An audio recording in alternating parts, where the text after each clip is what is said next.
সিলেট গোয়াইনঘাটের প্রধান সড়কের বেহাল দশা, জনসাধারণের দুর্ভোগ ও রাজনৈতিক নেতৃবৃন্দের অভিযোগের প্রেক্ষিতে সরেজমিন সংস্কার কাজের অগ্রগতি পরিদর্শন করেছেন সিলেট জেলা জামায়াতের সেক্রেটারি ও জৈন্তাপুর উপজেলা পরিষদের সাবেক চেয়ারম্যান জয়নাল আবেদীন। তিনি ২৭ মে মঙ্গলবার বিকাল ২ ঘটিকার সময় স্থানীয় জনপ্রতিনিধি ও দলীয় নেতাকর্মীদের সাথে নিয়ে এসব পরিদর্শন করেন। এ সময় তিনি বলেন, গোয়াইনঘাট উপজেলার পিরিজপুর সোনারঘাট রাস্তা দিয়ে প্রায় ৫০,০০০ জনগণের একমাত্র যোগাযোগ, যা কয়েক বছর যাবৎ ব্যবহার অনুপযোগী। ২০২২ সালের ভয়াবহ বন্যা ও পরবর্তী ২০২৪ সালের বন্যায় দফায় দফায় গোয়াইনঘাটের সড়ক পথ ব্যবহার অনুপযোগী হয়ে পড়ে। এভাবে প্রতিটি রাস্তাঘাট, কালভার্টের ডিমান্ড এবং শিক্ষা প্রতিষ্ঠানের ভবনসহ অবকাঠামোগত উন্নয়নে জনচাহিদা তুলে আনার যাত্রা আমরা শুরু করছি। উপজেলা প্রকৌশলী হাসিব আহমদ বলেন, পিরোজপুর সোনারহাট রাস্তাটি ২০২২ সালের বন্যা পরবর্তী ফ্লাড ২০২২ নামে অভিহিত।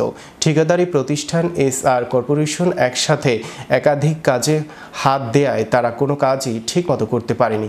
সাম্প্রতিক জয়নাল আবেদীন যে উদ্যোগ নিয়েছিলেন, এজন্য তাকে ধন্যবাদ। আমরা আশাবাদী শীঘ্রই আমরা সকল কাজ সম্পন্ন করতে পারব।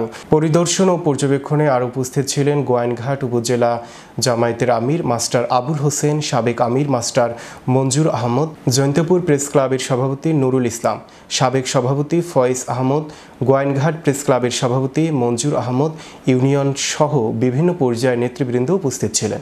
বিশেষ করে গোয়াইনঘাট উপজেলার মেজর রোড যেগুলো গোয়াইনঘাট উপজেলার সদরের সাথে এগুলোর কানেক্টিভিটি অফ ছিল।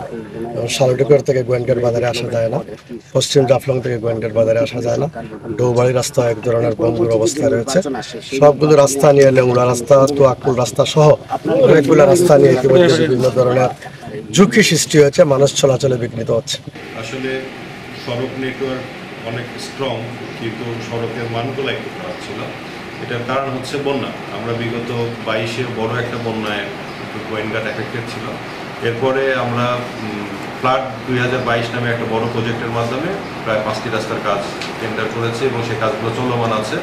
ইতিমধ্যে আমরা পিরোজপুর সোনারহাট রাস্তায় উনার ভাঙা যেখানে সবচেয়ে বেশি সমস্যা ছিল, সেই কাজটা আমরা সম্পূর্ণ করেছি বলবো। আমরা এলাকাবাসী এবং এলাকার যারা স্থানীয় যারা গণ্যমান্য ব্যক্তিবর্গ আছেন তাদের সহযোগিতায় এই কাজটা ভালোভাবে সম্পন্ন হয়েছে